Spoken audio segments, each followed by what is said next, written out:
নমস্কাৰ, এয়া গাঁও চহৰ জিলাৰ খবৰ। ষ্টুডিঅ'ত মই কৃপাঞ্জল প্ৰাসমুখী। প্ৰথমটো খবৰ, অসমৰ শতকত দিশে পেট্ৰলৰ মূল্য। দৈনিক বাঢ়িছে ইন্ধনৰ মূল্য। ইতিমধ্যে দেশৰ ৭খন ৰাজ্যত পেট্ৰলৰ মূল্যই অতিক্ৰম কৰিছে শতকৰ ঘৰ।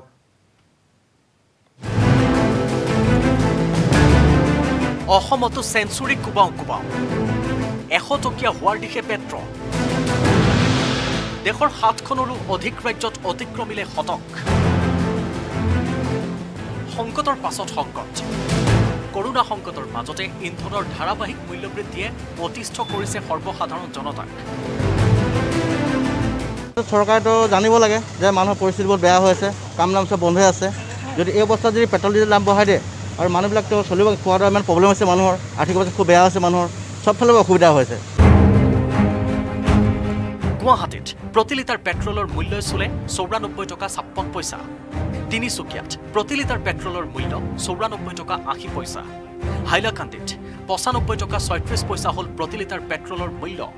ধুবুৰীত প্ৰতি লিটাৰ পেট্ৰলৰ মূল্য চুইছে ৯৫ টকা ৫৭ পইচা। মহামাৰী কৰোনাই সৰ্বসাধাৰণ লোকক কঙাল কৰাৰ সময়তে ইন্ধনৰ চৰা দামে অতিষ্ঠ কৰিছে সৰ্বসাধাৰণক। বিশেষকৈ সৰ্বসাধাৰণ শ্ৰেণীৰ মানুহে বহুত ইকনমিকভাৱে বহুত জৰুৰা হৈছে। ইয়াৰ চলিউশ্যনটো অতি সোনকালে চৰকাৰে দিয়াটো আমি বিচাৰোঁ। দেশৰ কেইবাখনো ৰাজ্যত ইতিমধ্যে পেট্ৰলৰ মূল্যই অতিক্ৰম কৰিছে শতকৰ ঘৰ। বুধবাৰৰ দিনটোত বিহাৰত প্ৰতি লিটাৰ পেট্ৰলৰ মূল্য ১০০ টকা ৮১ পইচা। কৰ্ণাটকত প্ৰতি লিটাৰ পেট্ৰলৰ মূল্য ১০১ টকা ৭২ পইচা। তেলেংগানাত প্ৰতি লিটাৰ পেট্ৰলৰ মূল্য ১০২ টকা ৬৯ পইচা। ৰাজস্থানত প্ৰতি লিটাৰ পেট্ৰলৰ মূল্য ১০৫ টকা ৫৪ পইচা। মহাৰাষ্ট্ৰত প্ৰতি লিটাৰ পেট্ৰলৰ মূল্য ১০৫ টকা ২৩ পইচা। তামিলনাডুত প্ৰতি লিটাৰ পেট্ৰলৰ মূল্য ১০০ টকা ১৩ পইচা। মধ্যপ্ৰদেশত প্ৰতি লিটাৰ পেট্ৰলৰ মূল্য ১০৭ টকা ১০ পইচা। বিগত ১০ দিনে দেশত ধাৰাবাহিকভাৱে বৃদ্ধি হৈছে ইন্ধনৰ দাম। তিনিচুকীয়াৰ পৰা উপাসনা বৰুৱা গোস্বামীৰ সহযোগত bureau' report, news ১৮ Assam north east.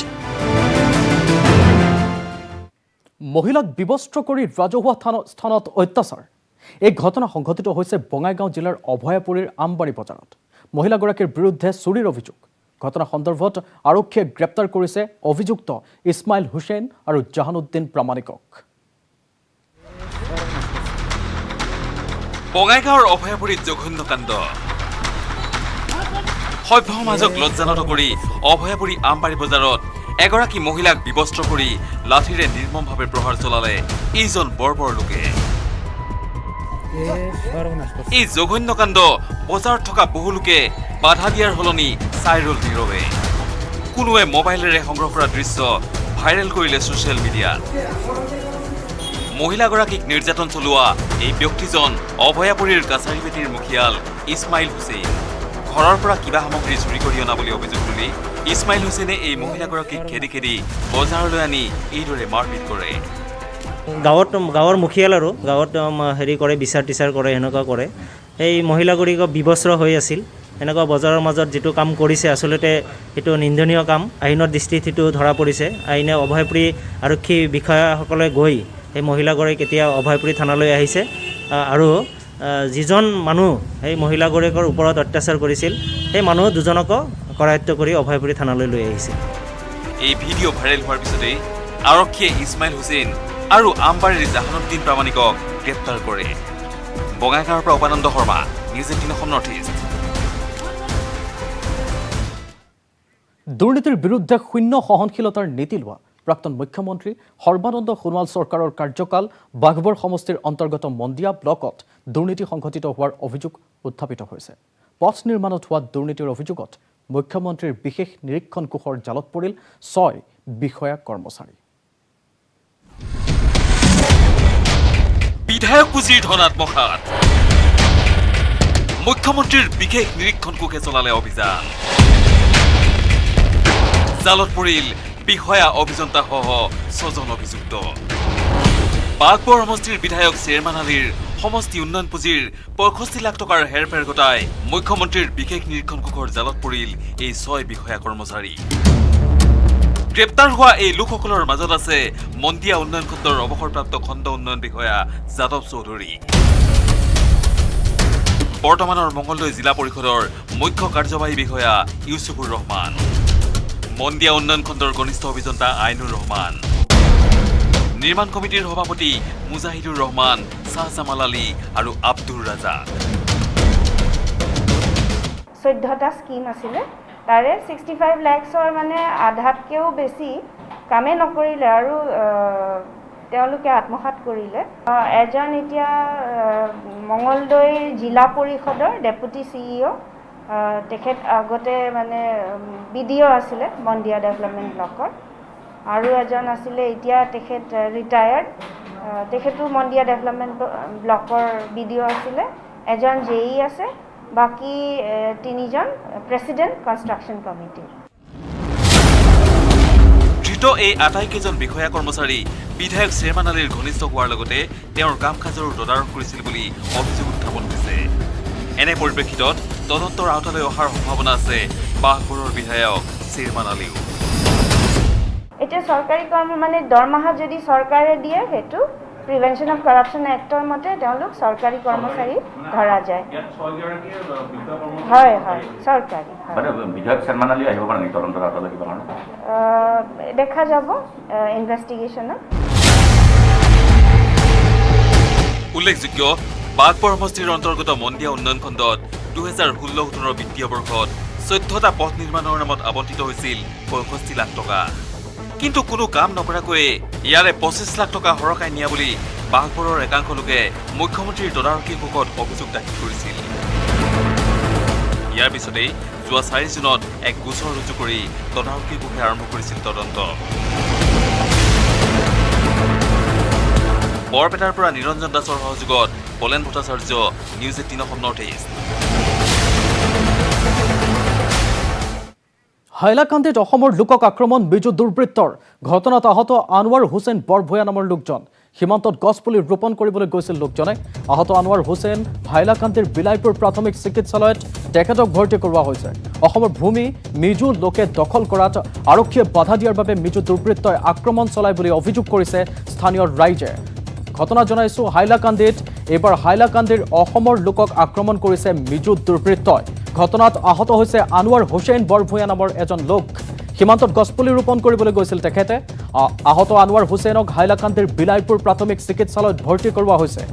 অসমৰ ভূমি মিজু লোকে দখল কৰাত আৰক্ষীয়ে বাধা দিয়াৰ বাবে মিজু দুৰ্বৃত্তই আক্ৰমণ চলায় বুলি অভিযোগ কৰিছে স্থানীয় ৰাইজে।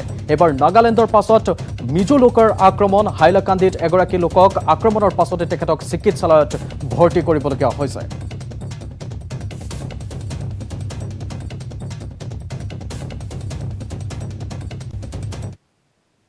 হঠাৎ দেখি মিজুইটা এখানে ফিলার করে।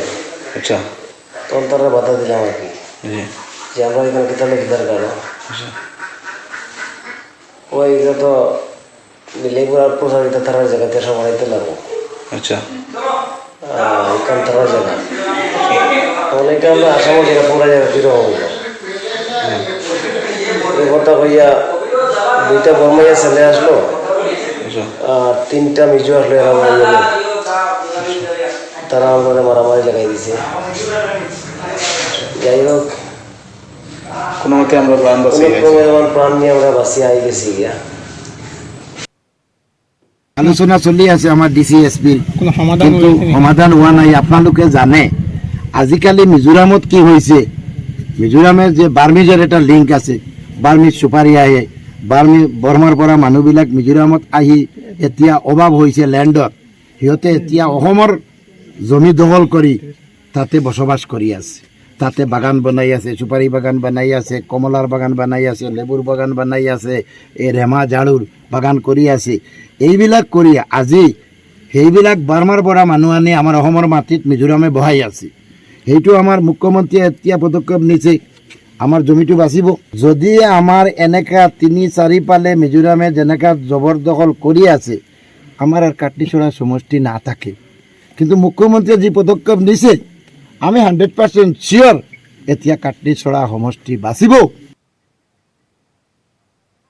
আনফালে দিছৈ ভেলী সংৰক্ষিত বনাঞ্চলৰ নগা বেদখলীকৃত অঞ্চল উপস্থিত হয় অসম আৰক্ষীৰ মহাপৰিদৰ্শক অনুৰাগ আগৰৱালা, উজনি অসমৰ পূব মণ্ডলৰ আয়ুক্ত শিৱ প্ৰসাদ গাঞ্জেৱালা আৰু যোৰহাট জিলা আৰক্ষী অধীক্ষক অংকুৰ জৈন।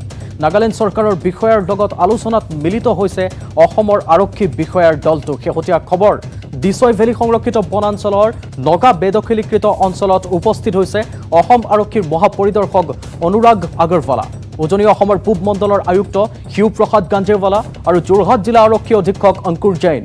নাগালেণ্ড চৰকাৰৰ বিষয়াৰ লগত আলোচনাত মিলিত হৈছে অসমৰ আৰক্ষী বিষয়াৰ দলটো।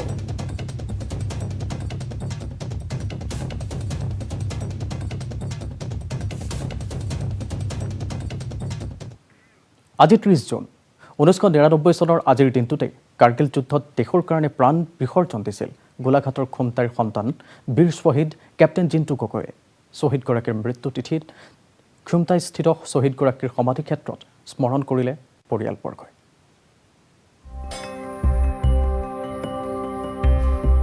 চৰকাৰ তথা প্ৰশাসনে পাহৰিলে বীৰ শ্বহীদ কেপ্টেইন জিন্তু গগৈক। 1999 চনৰ 30 জুন তাৰিখে কাৰ্গিল যুদ্ধত প্ৰাণ বিসৰ্জন দিছিল গোলাঘাটৰ সন্তান বীৰ শ্বহীদ কেপ্টেইন জিন্তু গগৈয়ে। ভাৰত আৰু পাকিস্তানৰ মাজত কাৰ্গিল যুদ্ধত ভাৰত জয়ী হৈছিল যদিও এইগৰাকী বীৰ শ্বহীদে দিবলগীয়া হৈছিল নিজৰ প্ৰাণ বিসৰ্জন। আজি বীৰ শ্বহীদগৰাকীৰ মৃত্যু তিথি, কিন্তু মৃত্যু তিথিত বীৰজনক একাজলি শ্ৰদ্ধাঞ্জলি জনাবলৈ আহৰি নহল প্ৰশাসনৰ লোকৰ। প্ৰশাসনে বীৰগৰাকীৰ মৃত্যু তিথি চৰকাৰীভাৱে পালন কৰাৰ প্ৰতিশ্ৰুতি প্ৰদান কৰিছিল যদিও আজি দেখা নগ'ল কোনো এজনো প্ৰশাসনৰ লোকক। তেওঁতো গুচিয়ে গ'ল, তথাপিও মনৰ দুখটোতো এৰিব নোৱাৰোঁ। তথাপি মনবিলাক সদায় নিজে বহুত সুখী কৰি ৰাখে। 1994 চনত যেতিয়া তেওঁ জইন কৰিবলৈ যায়, তেতিয়া মই খুব কান্দিছিলোঁ। তাক কৈছোঁ, বেটা তই গৈছ হয়, কিন্তু নাম কৰি আহিবি, যাতে আমাৰ দেশে তোক সোঁৱৰে। কেলেনো আমি বহুত হেৰি পৰিয়ালৰ মানুহ নহয়, যাতে আমাৰ গাঁৱৰ ঘৰৰ অসমৰ নামটো ৰাখি থৈ যাব পাৰে। 1999 চনত যেতিয়া কাৰ্গিলৰ যুদ্ধ হ'ল, যুদ্ধত তেওঁ যাবলগীয়া হ'ল, কিন্তু ভগৱানে ৰক্ষা কৰিলেও তেওঁ যে ভাল নাম এটা কৰি গ'ল, সেইটো কাৰণে আমি বহুত সুখী হৈছোঁ। খুমটাইস্থিত শ্বহীদগৰাকীৰ সমাধি ক্ষেত্ৰত পৰিয়ালবৰ্গই বীৰগৰাকীক স্মৰণ কৰাৰ লগতে কোভিড মহামাৰীৰ বাবে অনুষ্টুপীয়াকৈ পালন কৰিলে মৃত্যু তিথিটো। গোলাঘাটৰ পৰা ইউনুছ আলীৰ report, news 18 Assam north east. গাঁও চহৰ জিলাৰ খবৰত সময় হৈছে এটা বাণিজ্যিক বিৰতিৰ।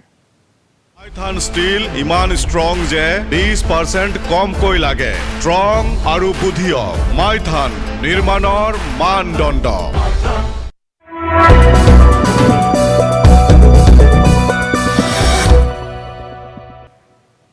বাতৰিলৈ স্বাগতম। প্ৰতিভা থাকিও অভিলেখৰ পৰা বঞ্চিত হ'ল লখিমপুৰৰ এগৰাকী ছাত্ৰী। আছাম বুক অৱ ৰেকৰ্ডছত অন্তৰ্ভুক্ত নহ'ল ছাত্ৰীগৰাকীৰ নাম। সংস্থাটোৱে উপহাৰৰ মূল্য বিচৰাৰ অভিযোগ ছাত্ৰীগৰাকীৰ। টকা নিদিলে কিনো নাপায়, কৰিবই বা নোৱাৰি কি? অভিলেখো গঢ়িব পৰা হ'ল টকাৰে। আছাম বুক অফ ৰেকৰ্ডছৰ নামত ব্যৱসায়। শুনিবলৈ বা দেখিবলৈ বেয়া লাগিলেও এনে এক অবাঞ্ছিত ঘটনাই সংঘটিত হৈছে লখিমপুৰত। প্ৰতিভাই স্বীকৃতি লাভ কৰাৰ পাছতো উৎপোচ দিব নোৱাৰাৰ বাবে আছাম বুক অফ ৰেকৰ্ডছত নাম খোদিত কৰাৰ পৰা বঞ্চিত হ'ল লখিমপুৰৰ এটা দৰিদ্ৰ পৰিয়ালৰ ছাত্ৰী দিব্যজ্যোতি সেনাপতি। কলাগুৰু বিষ্ণুপ্ৰসাদ ৰাভাৰ চমু জীৱনীৰে দিব্যজ্যোতিয়ে অংকন কৰিছিল এই ব্যতিক্ৰমী ছবিখন। সমনীয়াৰ উদগনিত ছবিখন আছাম বুক অফ ৰেকৰ্ডছলৈ পঠোৱাৰ পাছতে ছাত্ৰীগৰাকীলৈ আহিল এক টেলিফোন। ভৰিব লাগে সদস্যৰ বৰঙণি, দিব লাগে মানপত্ৰ, মেডেলৰ লগতে আছাম বুক অফ ৰেকৰ্ডছৰ নামত দিয়া উপহাৰৰ মূল্য। মই অসম বুক অফ ৰেকৰ্ডত প্ৰতিভাৰ জৰিয়তে যিদৰে মানুহ স্বীকৃতিপ্ৰাপ্ত হয়, ঠিক সেইদৰে মই পঠাইছিলোঁ মোৰ কলাগুৰু বিষ্ণুপ্ৰসাদ ৰাভাৰ তেওঁ এটা সংক্ষিপ্ত জীৱনীৰে তেওঁ এটা প্ৰতিচ্ছবি আঁকিছিলোঁ। তাৰপিছত তেওঁলোকে মোক 3 দিনমানৰ পাছত কল কৰি কৈছে যে তুমি ছিলেকশ্যন হৈছা, কিন্তু বিভিন্ন ফিজ, মেম্বাৰশ্বিপ ফিজ আৰু তোমাক যিখিনি পুৰস্কৃত কৰা হ'ব, পুৰস্কৃত কৰাখিনিৰ বিনিময়ত মানে তুমি পইচা দিব লাগিব পইচাটো মানে ফ্ৰিজটো দিব লাগিব কমকেও কোৱা নাই তেওঁলোকে 7,500 ফ্ৰিজ দিব লাগিব বুলি কৈছে যিহেতু মোৰ ফ্ৰিজটো দিবলৈ সমৰ্থ নহয় মোৰ সক্ষম নাই সিমানখিনি সেইকাৰণে মই আসাম বুক অফ ৰেকৰ্ডৰ পৰা বঞ্চিত হৈছোঁ তেওঁলোকে এনেদৰে আৰু কিমানজন দৰিদ্ৰ লোকৰ প্ৰতিভাৱান ল'ৰা ছোৱালীৰ এনেকৈ মন ভাঙিছে এনেকৈ বিভিন্ন ধৰণৰ প্ৰতিভা দি তেওঁলোকে আসাম বুক ৰেকৰ্ডত স্থান পাবলৈ সক্ষম হৈছে মই জনামতে বিভিন্নজনৰ মই খবৰ লৈছোঁ তেওঁলোকে কৈছে তেওঁলোকৰ এনেদৰে ফ্ৰিজ দিয়ে পেলানি কিন্তু 7,500 টকা দিয়াৰ সামৰ্থ্য নাই দৰিদ্ৰ পৰিয়ালটোৰ সেইকাৰণে আসাম বুক অফ ৰেকৰ্ডছে প্ৰেৰণ নকৰিলে প্ৰমাণপত্ৰ আৰু উপহাৰৰ টোপোলা ঘটনাক কঠোৰ ভাষাৰে গৰিহণা দি তীব্ৰ প্ৰতিক্ৰিয়া প্ৰকাশ কৰিছে উত্তৰ লখিমপুৰ আঞ্চলিক ছাত্ৰ সন্থাৰ বিষয়ববীয়াই এই ছাত্ৰ ছাত্ৰীসকল প্ৰতিভাৱান ছাত্ৰ ছাত্ৰীসকলক তেওঁলোকে এই ৰেকৰ্ডত অংশগ্ৰহণ কৰিবৰ বাবে ৰেকৰ্ডত নাম ভৰ্তি কৰিবৰ বাবে তেওঁলোকে এই ছাত্ৰ ছাত্ৰীসকলৰ পৰা যেনেদৰে পইচা ডিমাণ্ড কৰে এই কথা কিন্তু নিন্দনীয় ঘৃণনীয় আৰু তেওঁলোকে এটকা দুটকা নহয় তেওঁলোকে স্পষ্টভাৱে কৈছে যে তোমাক তোমাৰ পুৰস্কাৰটো দিবৰ বাবে তোমাক তোমাৰ মানপত্ৰ জাপি গামোচা দিবৰ বাবে আৰু তেওঁলোকৰ মেম্বাৰশ্বিপ পাবৰ কাৰণে 7,500 টকা তেওঁলোকে বিচাৰিছে এতিয়া প্ৰশ্ন হয় এনেকৈ চলি আছে নেকি আসাম বুক অফ ৰেকৰ্ডছ লখিমপুৰৰ প্ৰসঞ্জীৱ লাহন নিউজ 18 অসম নৰ্থ ইষ্ট কিদৰে হৰলুকি হয় বেংক একাউণ্টৰ ধন কেনেদৰে ক্লোন কৰে আনৰ এটিএম কাৰ্ড ৰোমানিয়াৰ 2 যুৱকক মুম্বাই আৰক্ষীয়ে গ্ৰেপ্তাৰ কৰাৰ পাছতে পোহৰলৈ আহিছে সমগ্ৰ ৰহস্যৰ ঘটনা এটিএম কাৰ্ড ক্লনিং আপোনাৰ মোৰ এটিএম কাৰ্ডখন ক্লন কৰি দুৰ্বৃত্তই লৈ যাব পাৰে সমস্ত ধন আপুনি কোনো এটিএমৰ পৰা ধন উলিওৱাৰ সময়তে কাৰ্ডৰ সমস্ত তথ্য সংগ্ৰহ কৰি দুষ্ট চক্ৰই প্ৰস্তুত কৰি ল'ব পাৰে অনুৰূপ এটিএম কাৰ্ড ক্লন এটিএম কাৰ্ড নতুন কৌশল এটিএম কাৰ্ড ক্লনিঙৰে মুম্বাইত বহু লোকৰ বেংকত জমা ধন সৰকালে ৰোমানিয়াৰ 2 যুৱকে প্ৰায় 6 মাহ ধৰি এটিএম ক্লনিঙৰে ধন ঘটা ৰোমানিয়াৰ 2 যুৱকক অৱশেষত গ্ৰেপ্তাৰ কৰে মুম্বাই আৰক্ষীয়ে জব্দ কৰে এটিএম কাৰ্ড ক্লনিং কৰোঁতে ব্যৱহাৰ কৰা বহু সামগ্ৰী কিন্তু কেনেদৰে ক্লন কৰে আনৰ एटीएम कार्ड जिस समय एटीएम में जाता था अभी फिलहाल तो लॉकडाउन चल रहा था तो मास्क पहनते जाता था और साथ में ही उसके सर पे कैप रहती थी हर बार कैप पहनता था जैकेट पहनता था और अंदर ही जाते एटीएम में जाते ही ना किसी कैमरे में अपना चेहरा आए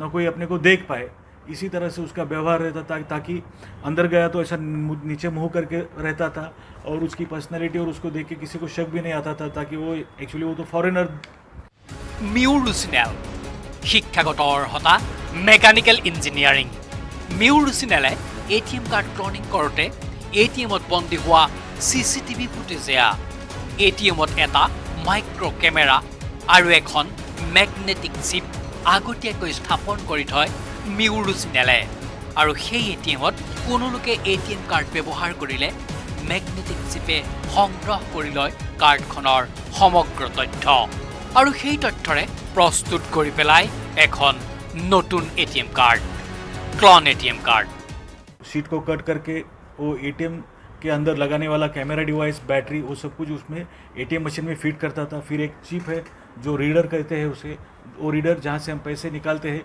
उस एटीएम इंसर्ट करते हैं वहाँ पे वो रखता था और वो रीडर वो एटीएम का डाटा रीड करता था और उसके बाद में ये दोनों डिवाइस वो साथ में लेके जाता था फिर उसके साथ वो जो लैपटॉप है और एक स्कीमर है और एक रीडर है उसके द्वारा वो डाटा कंप्यूटर पे अपलोड करके फिर जो उसके पास गिफ्ट कार्ड रहते थे या डुप्लीकेट एटीएम कार्ड रहते थे उसके ऊपर हमारा डाटा प्रिंट करता था और अपने अप्रोक्ष वो डाटा वो खुद बंदा जाकर बैंक एटीएम सेंटर में जाकर वहाँ से वो अपने पैसे निकाल लेता था ছমাহ পূৰ্বে এগৰাকী মহিলাই এটিএমেৰে 6,05,000 টকা উলিয়াই নিয়া বুলি দিয়া এক গোচৰৰ ভিত্তিত দীৰ্ঘদিনে অভিযান চলাই মুম্বাই আৰক্ষীয়ে গ্ৰেপ্তাৰ কৰে মিউৰুচিনেল আৰু বুদাই আলিন रोमाना नाমৰ रोमानियार 2 যুৱকক मेन एक्यूज है मियो आयोनिल वो ये सब मटेरियल का तैयार करता था और उसका जो दूसरा साथीदार है बुदाई वो पूरा इंस्टॉल करके वो पूरा सर्किट बनाना, कार्ड रीड करना, यानी दोनों मिलके ही करते थे। बाहर का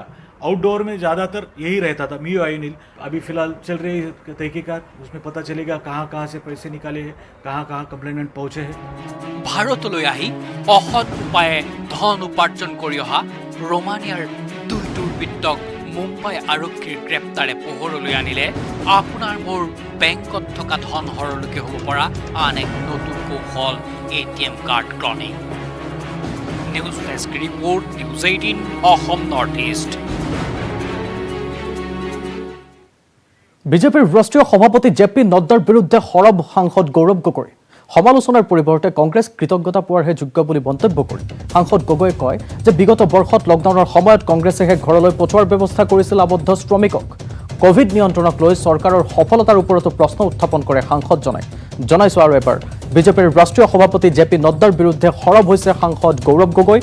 সমালোচনাৰ পৰিৱৰ্তে কংগ্ৰেছ কৃতজ্ঞতা পোৱাৰহে যোগ্য বুলি মন্তব্য কৰি সাংসদ গগৈয়ে কয় যে বিগত বৰ্ষত লকডাউনৰ সময়ত কংগ্ৰেছেহে ঘৰলৈ পঠোৱাৰ ব্যৱস্থা কৰিছিল আবদ্ধ শ্ৰমিকক। কোভিড নিয়ন্ত্ৰণক লৈ চৰকাৰৰ সফলতাৰ ওপৰতো প্ৰশ্ন উত্থাপন কৰে সাংসদজনে।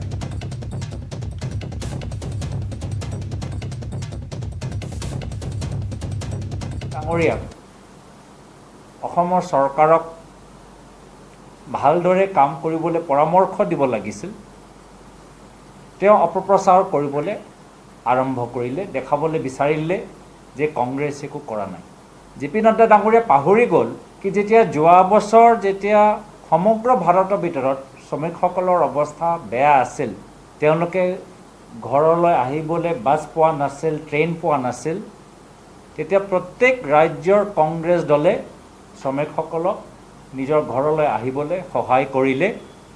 আনকৈ অসমৰ ক্ষেত্ৰতো আমি হাজাৰ হাজাৰ শ্ৰমিকসকলক কেৰেলা, তামিলনাডু, মহাৰাষ্ট্ৰৰ পৰা অসমলৈ আহিবলৈ সহায় কৰিলোঁ। JP নড্ডা ডাঙৰীয়া পাহৰি গৈছে কি অলপ মাহৰ পূৰ্বত যেতিয়া দিল্লীত অক্সিজেনৰ ক্ৰাইচিছ হৈছিল, সেই সময়ত আমাৰ যুৱ কংগ্ৰেছৰ, ৰাষ্ট্ৰীয় যুৱ কংগ্ৰেছৰ কৰ্মীসকল ৰাহুল গান্ধী ডাঙৰীয়াৰ নিৰ্দেশ মৰ্মে ঘৰে ঘৰে গৈ অক্সিজেন দি আছিল। আনকৈ ইণ্ডোনেছিয়াৰ এম্বেচি কেন্দ্ৰৰ চৰকাৰক নহয়, আমাৰ JP নড্ডা ডাঙৰীয়া মনত পেলাওক, আমাৰ যুৱ কংগ্ৰেছকে বিচাৰিছিল, সহায় বিচাৰিছিল অক্সিজেন চিলিণ্ডাৰ ক্ষেত্ৰত। তো শ্ৰমিক সময়ত যেতিয়া শ্ৰমিক সমস্যাত পৰিলে তেতিয়া আছিলে কংগ্ৰেছ। এই বছৰ যেতিয়া অক্সিজেনৰ অভাৱ আছিলে তেতিয়া প্ৰস্তুত আছিলে, সাজু আছিল কংগ্ৰেছ। আৰু আজিৰ তাৰিখত মানুহে যেতিয়া হাজিৰা পোৱা নাই, খাবলৈ তেওঁলোকৰ ওচৰত এতিয়া একো উপায় নাই, তেতিয়া দুটা আইন, যি আইন কংগ্ৰেছৰ চৰকাৰৰ দিনত সৃষ্টি হ'ল, সেই আইনখিনি আজিৰ তাৰিখত মানুহক সহায় কৰিছে। প্ৰথম আইন হ'ল MG এনৰেগা আইন, আৰু দ্বিতীয় আইন হ'ল আমাৰ ৰাষ্ট্ৰীয় খাদ্য সুৰক্ষা আমাৰ আইন। খবৰ আৰু আছে।